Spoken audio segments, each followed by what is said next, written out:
തെന്മല പഞ്ചായത്തിൽ പ്രവർത്തിക്കുന്ന പുനർജനി അഭയകേന്ദ്രത്തിൽ നടന്ന ആ ക്രൂരത അഭയകേന്ദ്രങ്ങളെക്കുറിച്ചുള്ള കാഴ്ചപ്പാടാകെ മാറ്റുന്നതായിരുന്നു. അതിക്രൂരമായ പീഡനമാണ് അന്തേവാസികളായ വയോധികർക്ക് സ്ഥാപന ഉടമയിൽ നിന്നും നേരിടേണ്ടി വന്നത്. കേസിൽ അഞ്ചൽ അകത്തേക്കോട് സ്വദേശി ബ്രഹ്മദാസ് നിലവിൽ റിമാൻഡിലാണ്. അന്തേവാസികളെ മുഴുവൻ സുരക്ഷിതമായി ഗാന്ധി ഭവനിലേക്ക് മാറ്റി. സംഭവത്തിൽ വയോജന കമ്മീഷനും പോലീസും തുടർ അന്വേഷണത്തിലുമാണ്. പക്ഷേ ഇനിയും സമൂഹത്തിനറിയേണ്ട ചിലതുണ്ട്. അത് ഇത്തരം ക്രൂരതകൾ ആവർത്തിക്കപ്പെടാതിരിക്കാൻ നമ്മുടെ സിസ്റ്റം സ്വീകരിച്ച നടപടികളെക്കുറിച്ചാണ്. ആയ കാലത്ത് എല്ലാവരും ഉണ്ടായിരുന്നവരാണ്. വാർദ്ധക്യത്തിന്റെ ചുളിവുകൾ വീണ ഘട്ടത്തിൽ ഒപ്പമുണ്ടായിരുന്നവരാൽ അനാഥരായി. ഒരാളെ പക്ഷേ ബന്ധുക്കൾ പുനർജന്യയിൽ ഏൽപ്പിച്ചുപോയത് ലക്ഷക്കണക്കിന് രൂപ ചെലവിനായി നൽകിയാണ്. ആ മല കയറി വരുമ്പോൾ അവർക്കെല്ലാം ഉണ്ടായിരുന്ന ഏക പ്രതീക്ഷ ഇനി മുതൽ തങ്ങളും സ്നേഹിക്കപ്പെടും എന്നുള്ളതായിരുന്നു.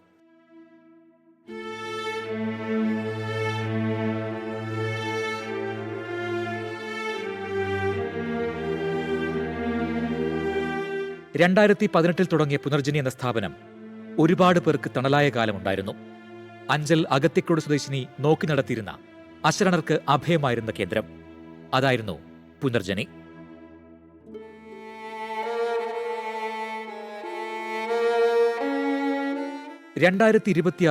ഏപ്രിൽ 25 ആ കരുതൽ കരങ്ങൾ മാഞ്ഞു. അവർ മരിച്ചതിന് പിന്നാലെ ഭർത്താവ് ബ്രഹ്മദാസ് സ്ഥാപനത്തിന്റെ ചുമതല ഏറ്റെടുത്തു. ശേഷം നടന്നത് കേട്ടാൽ നടുങ്ങുന്ന ക്രൂരത.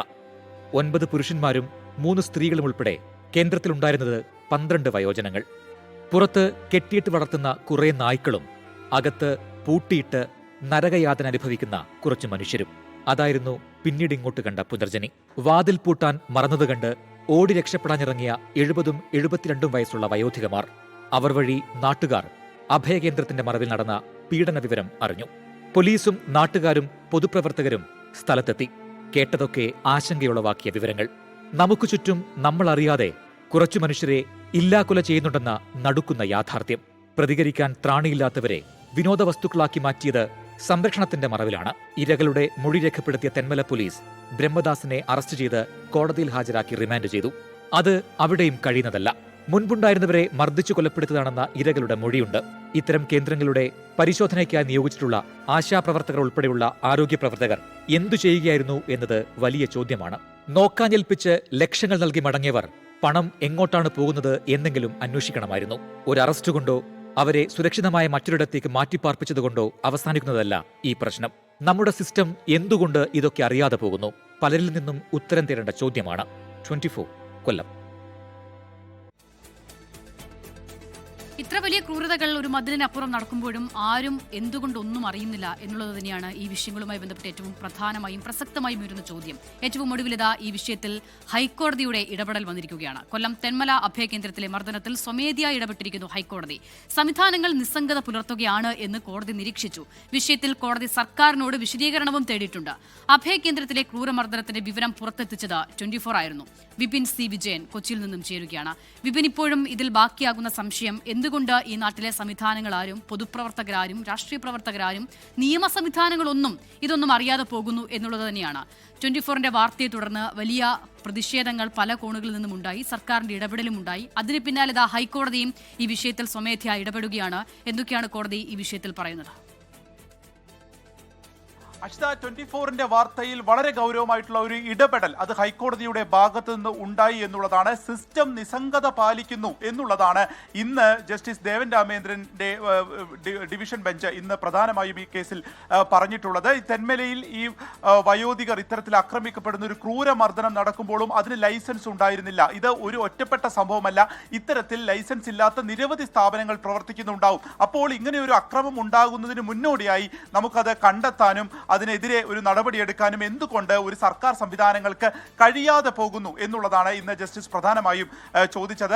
അതിൽ എടുത്തു പറയേണ്ട ഒരു കാര്യം, ഇപ്പോൾ വയോധികരാകട്ടെ അതല്ലെങ്കിൽ മാനസിക വെല്ലുവിളി നേരിടുന്ന കുട്ടികളാകട്ടെ ഇവരൊക്കെ തന്നെ പ്രത്യേകമായിട്ടുള്ള ഒരു സംരക്ഷണം അവർക്ക് വേണ്ട ഒരു ഘട്ടമാണ്. അത്തരത്തിൽ അത് നൽകേണ്ട ഒരു സംവിധാനങ്ങളെല്ലാം തന്നെ ഇത്തരത്തിൽ അതിലൊരു പുഴുക്കുത്തുകൾ ഉണ്ടാവുമ്പോൾ അതിൽ നടപടി എടുക്കേണ്ടത് വളരെ അനിവാര്യമാണ്. അത് കണ്ടെത്താൻ കഴിയാതെ പോകുന്നു എന്നുള്ള നിരീക്ഷണമാണ് കോടതിയുടെ ഭാഗത്തുനിന്നുണ്ടായത്. ഉണ്ടായത്. അങ്ങനെയാണ് സ്വമേധയാ ഹൈക്കോടതി ഈ വിഷയത്തിൽ ഇടപെടുകയും ചെയ്തിട്ടുള്ളത്. അപ്പോൾ ഗൗരവമായി ഈ കേസിൽ ഹൈക്കോടതി ഇടപെട്ടതിനെ തുടർന്ന് റിപ്പോർട്ട് തേടിയിരിക്കുകയാണ് സർക്കാരിനോട്. വരുന്ന 23-ാം തീയതി ഈ കേസ് വീണ്ടും പരിഗണിക്കും. ആ സമയത്ത് ഇതിൽ എന്തെല്ലാം നടപടികൾ എടുത്തു എന്നുള്ളത് വിശദമായി തന്നെ കോടതിക്ക് മുൻപാകെ പറയണം എന്നുള്ളതാണ് സർക്കാർ നൽകിയിരിക്കുന്നത്. ഒപ്പം തന്നെ പത്തനംതിട്ടയിലും ഇത്തരത്തിൽ വയോജനങ്ങളുടെ അത്തരത്തിൽ 17 വയസ്സുകാരന് ക്രൂരമർദ്ദനം ഉണ്ടായിട്ടുള്ള വാർത്തയും നമ്മൾ ശ്രദ്ധിച്ചിരുന്നു. ഈ 2 വാർത്തകളിലുമാണ് ഇന്ന് ഹൈക്കോടതിയുടെ ഭാഗത്ത് നിന്ന് ഒരു ഇടപെടൽ ഉണ്ടാവുകയും സിസ്റ്റത്തിന്റെ ഒരു നിസ്സംഗത പൊതുവെ ഇതിലെല്ലാം തന്നെ കാണാമെന്നുള്ള വിമർശനം ഉണ്ടാവുകയും ചെയ്തിരിക്കുന്നത്. അഷിത,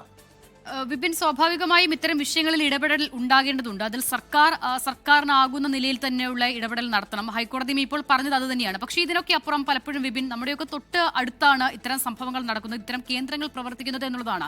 സ്വാഭാവികമായും പൊതുപ്രവർത്തകരൊക്കെ അറിയേണ്ടതാണ്. പക്ഷെ പലപ്പോഴും അതൊന്നും നമ്മൾ അറിയാതെ പോകുന്നു, ആരും അറിയാതെ പോകുന്നു. അവിടങ്ങളിൽ ഇത്ര വലിയ ക്രൂരമായ ഇടപെടലുകൾ നടത്തുകയും ചെയ്യുന്നു.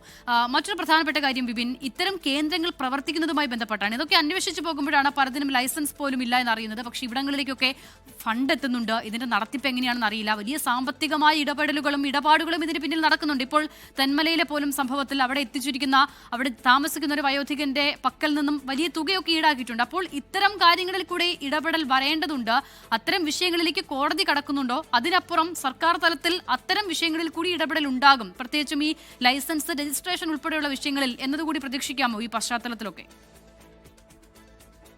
തീർച്ചയായിട്ടും ഇതിൽ ഹൈക്കോടതിയുടെ ഭാഗത്ത് നിന്ന് സ്വമേധയാ ഒരു ഇടപെടലാണ് ഉണ്ടായിരിക്കുന്നത്. ഒരു പരാതിയായിട്ടോ ഒരു ഹർജിയായിട്ടോ വരുന്നതിന് മുൻപ് തന്നെ കാര്യഗൗരവത്തോടുള്ള ഒരു ഇടപെടൽ അത് ഹൈക്കോടതിയുടെ ഭാഗത്ത് നിന്നുണ്ടാകുന്നു. ഇതിൽ ഒരു സിസ്റ്റം നിസ്സംഗത എന്ന് പറയുമ്പോൾ നിസ്സംഗതയേക്കാൾ കൂടുതൽ അക്ഷിത നമുക്കിതിൽ വ്യക്തമായി കാണാവുന്നത് ഒരു അനാസ്ഥയാണ്. ഈ പറഞ്ഞതുപോലെ തന്നെ എല്ലാ പ്രിവിലേജോടും കൂടി എല്ലാ ലൈസൻസുമുള്ള ഒരു സ്ഥാപനം എങ്ങനെയാണോ പ്രവർത്തിക്കുന്നത് അതുപോലെ തന്നെ ഒരു സ്ഥാപനം പ്രവർത്തിക്കുകയാണ്. സ്വാഭാവികമായിട്ടും ആ ഒരു ഒഴുക്കിനനുസരിച്ച് എല്ലാ കാര്യങ്ങളും അവിടെ നടക്കുകയും ചെയ്യുന്നു. പെട്ടെന്ന് അവിടെ ഒരു പീഡനം അല്ലെങ്കിൽ ഒരു ക്രൂരമർദ്ദനമൊക്കെ ഉണ്ടാവുന്ന ഒരു ഘട്ടത്തിലാണ് ഏതൊക്കെ ലൈസൻസുകൾ ഉണ്ട് എന്നുള്ള പരിശോധന പോലും ഇവിടെ നടക്കുന്നത്. അപ്പോൾ മാത്രമാണ് ഇതിന് പഞ്ചായത്തിന്റെ ലൈസൻസ് ഇല്ല അല്ലെങ്കിൽ മറ്റ് സംവിധാനങ്ങളുടെ ഒന്നും തന്നെ ലൈസൻസ് ഇല്ല എന്നുള്ളതൊക്കെ അറിയുന്നതും അതിൽ ഒരു നടപടി ഉണ്ടാവുന്നത്. അതിന് തൊട്ടു മുൻപ് എന്താണ് ഇവരൊക്കെ ചെയ്യുന്നത് അല്ലെങ്കിൽ എന്തുകൊണ്ട് ഇതിലൊന്നും ഒരു പരിശോധന നടക്കുന്നില്ല എന്നുള്ള ചോദ്യത്തിനാണ് സ്വാഭാവികമായിട്ടും ഒരു മറുപടി ഇല്ലാതെ പോകുന്നത്. ഇതൊരു ഒറ്റപ്പെട്ട സംഭവമല്ല. നമുക്ക് നാട്ടിൽ നിരവധി പറഞ്ഞ പോലെ തന്നെ വയോജനങ്ങൾക്ക് താമസിക്കാനൊക്കെയുള്ള ഒരുപാട് ഷെൽട്ടർ ഹോമുകളൊക്കെ തന്നെയുണ്ട്. ഇവയുടെയൊക്കെ തന്നെ പ്രവർത്തനം എങ്ങനെയാണ്, അല്ലെങ്കിൽ അവർക്ക് വരുന്ന ഫണ്ട്, അവരുടെ ലൈസൻസ് എങ്ങനെയാണ് തുടങ്ങിയ കാര്യങ്ങളിലൊക്കെ ഇപ്പോഴും നമുക്കൊരു സിസ്റ്റത്തിലേക്ക് എത്താൻ കഴിഞ്ഞില്ല. അതൊരു ഹൈക്കോടതിയുടെ വിമർശനത്തിലേക്കൊക്കെ എത്തേണ്ട ഒരു സാഹചര്യം ഉണ്ടാവുന്നു എന്നുള്ളത് തന്നെ ഒരു മോശപ്പെട്ട ഒരു കാര്യം തന്നെയാണ്. കാരണം അക്കാര്യത്തിൽ കൃത്യമായിട്ടുള്ള ഇടപെടൽ ഉണ്ടാകണം. നമുക്ക് ഈ പ്രായമാവുന്ന ആളുകളൊക്കെ അവരെ ഏറ്റവും അവസാന കാലത്ത് ഏറ്റവും സന്തോഷം ഒരു നിമിഷത്തിന് വേണ്ടിയാണ് അങ്ങോട്ടേക്കൊക്കെ പോകുന്നത്, അല്ലെങ്കിൽ അവരുടെ ജീവിത സാഹചര്യങ്ങൾ കൊണ്ട് എത്തിപ്പെടുകയൊക്കെ ചെയ്യുന്നത്. അതിൽ പോലും ഇത്തരത്തിൽ ക്രൂരതകൾ കാണിക്കുന്നു, അല്ലെങ്കിൽ അതിൽ പോലും ഇത്തരത്തിൽ വലിയ വീഴ്ചകൾ സംഭവിക്കുന്നു എന്നുള്ളത് പൊറപ്പിക്കാവുന്നതല്ല. അതുകൊണ്ട് തന്നെയാണ് ഈ കേസിൽ വിശദമായിട്ടുള്ള റിപ്പോർട്ട് ഹൈക്കോടതിയുടെ ഡിവിഷൻ ബെഞ്ച് ഇപ്പോൾ തേടുകയും ചെയ്തിട്ടുള്ളത്. അതിലായിരിക്കും ഇനി സുപ്രധാനമായിട്ടുള്ള നിരീക്ഷണങ്ങൾ. ഒരു പക്ഷേ ഈ മാസം 23-ാം തീയതി കേസ് പരിഗണിക്കുമ്പോൾ അത് കോടതിയുടെ ഭാഗത്ത് ഉണ്ടാകാനുള്ള സാധ്യതയാണ് ഇപ്പോൾ നിൽക്കുന്നത്.